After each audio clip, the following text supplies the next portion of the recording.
নমস্কার, আশা করি সবাই ভালো আছেন। বেঙ্গলি মম পিয়ার্স ভিডিও ডায়েরির নতুন একটি ব্লগে সকলকে জানাই অনেক অনেক স্বাগত। আগের ভিডিওতে দেখিয়েছিলাম চেরাপুঞ্জি এসে ওয়াখাবা ওয়াটারফলটা দেখে আমরা অরেঞ্জ রুটে লাঞ্চ করলাম, আর লাঞ্চ করার পর আমরা বেরিয়ে পড়েছি পরবর্তী যে কটা ওয়াটারফল দেখতে পাওয়া যায় আর কি। অরেঞ্জ রুট থেকে প্রায় 7-8 কিলোমিটার দূরে পড়ে সেভেন সিস্টার মৌসিমাই বা নরসিংথাম ওয়াটারফল নামে এটি লোকালি পরিচিত। আর যেহেতু এর 7টা স্তর আছে তাই এটাকে সেভেন সিস্টারও বলা হয়। এই ওয়াটারফলটা দেখতে যাওয়ার জন্য যে রাস্তাটা ধরে আমরা এগোচ্ছি, রাস্তাটা ভারী সুন্দর। এখন বুঝতে পারছি ব্রিটিশার্সরা কেন এই জায়গাটায় এসে গরমকালে থাকতো। চেরাপুঞ্জিতে অদ্ভুত একটা মজা আছে। মেঘের সাথে এই জায়গাটার একটা অন্যরকম সম্পর্ক। কোথাও বা ঘন মেঘ ঝমঝম করে বৃষ্টি পড়ছে, কোথাও বা মেঘটা ছড়িয়ে ছিটিয়ে আছে, আর দুপাশের রাস্তাটা দেখলে মনে হচ্ছে স্কটল্যান্ডের কোনো একটা জায়গায় যেন ঘুরতে এসেছি। অনেকটা রাস্তা, সেই রাস্তা অতিক্রম করে তারপরে গিয়ে পৌঁছবো সেভেন সিস্টার ওয়াটারফল। মৌসিমায় একটা কেভও রয়েছে। যদি হাতে সময় থাকে তবে সেই কেভটা করব, তা না হলে কিন্তু সেভেন সিস্টার করে এখান থেকে আরও একটা ওয়াটারফলের জন্য এগিয়ে যাব। এখানে যখন আসছি তখন মনে হলো যদি একবার ভালোই হতো আমরা চেরাপুঞ্জিতে যদি ওয়ান নাইট থাকার ব্যবস্থা করতে পারতাম। আসলে মা বাবা সাথে ছোট বাচ্চা এদের নিয়ে যেহেতু চলা, এই চেরাপুঞ্জির মতো এরকম একটা জায়গায় থাকার সিদ্ধান্তের সাহস করতে পারিনি। চলুন গল্প করতে করতে সেভেন সিস্টার ওয়াটারফলের একদম কাছে এসে পৌঁছেছি।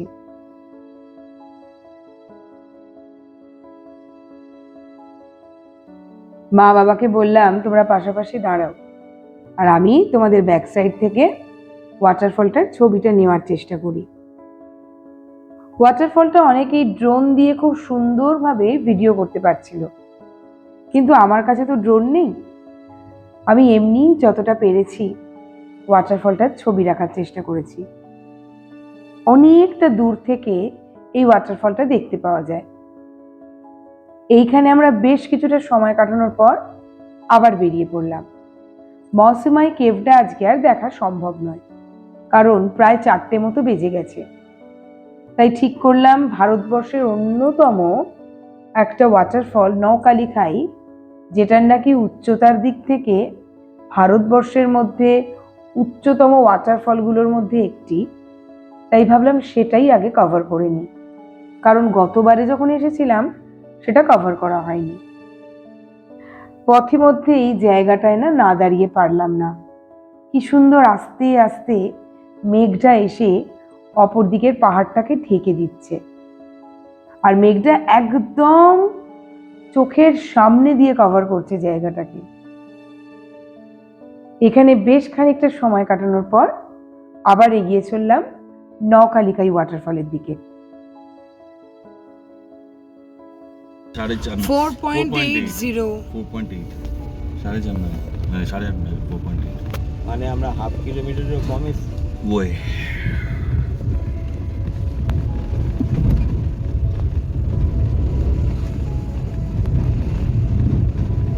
এটা আমরা লাস্টবার দেখিনি। এটা আমরা দেখিনি। ওটাও আমরা দেখিনি, সেভেন সিস্টার্সও দেখিনি। না, বাট আমরা কি আমরা ড্যানথেন দেখেছিলাম আর কিছু দেখিনি। হ্যাঁ, ড্যানথেন আর ওয়াখাবা। হ্যাঁ, ওখাবাতে এসেছিলাম কিন্তু জল ছিল না তখন। হ্যাঁ, অলিম্পিক্স ইন্ডোর স্টেডিয়াম হবে হয়তো। নৌকালিকাই ওয়াটারফল ভারতবর্ষের তৃতীয় উচ্চতম ওয়াটারফল। প্রায় 350 মিটার মতো এর উচ্চতা। নৌকালিকাই ওয়াটারফলটার একটা ট্র্যাজিক স্টোরি আছে। কালিকাই নামে একটি মেয়ে ছিল খাসি ট্রাইবের। তার হাজবেন্ড মারা যাওয়ার পর তার ছোট্ট দুধের শিশুকে নিয়ে সে পোটারের কাজ করতে শুরু করে, এবং অত্যন্ত অর্থাভাবে একবার সে এই ওয়াটারফলটা থেকেই জাম্প করেছিল। ওয়াটারফলের একদম উঁচু থেকে জাম্প করে। সেই দুঃখের ঘটনাকে কেন্দ্র করে এই ওয়াটারফলটার নাম হয় নওকালিকাই। নওকালিকাই দেখার জন্য বহু দেশ বিদেশ থেকে বহু মানুষ ছুটে আসে। প্রথমত যে জলটা পড়তে থাকে, জলটা একদম বরফের ঝুরঝুরে বরফ পড়লে যেরকম দেখতে লাগে ঠিক সেই রকম দেখতে লাগে। আর একদম পাহাড়ের অত উঁচু থেকে 350 মিটার নিচুতে পড়ে। নওকালিকাই ওয়াটারফলটা কিন্তু সব দিক থেকেই প্রচণ্ড সুন্দর। চলুন আমরা এসে অবশেষে আমাদের গাড়িটা পার্ক করে এখন দেখতে যাব ওয়াটারফলটা। এই ওয়াটারফলটা দেখতে গেলে এমনিতে লাগে পার হেড 20 রুপিস, কিন্তু যেহেতু আমরা গাড়ি নিয়ে এসেছিলাম আমাদের পড়েছিল 240 টাকা। চলুন আস্তে আস্তে আমরা এখন ওয়াটারফলটা এবার দেখতে যাব।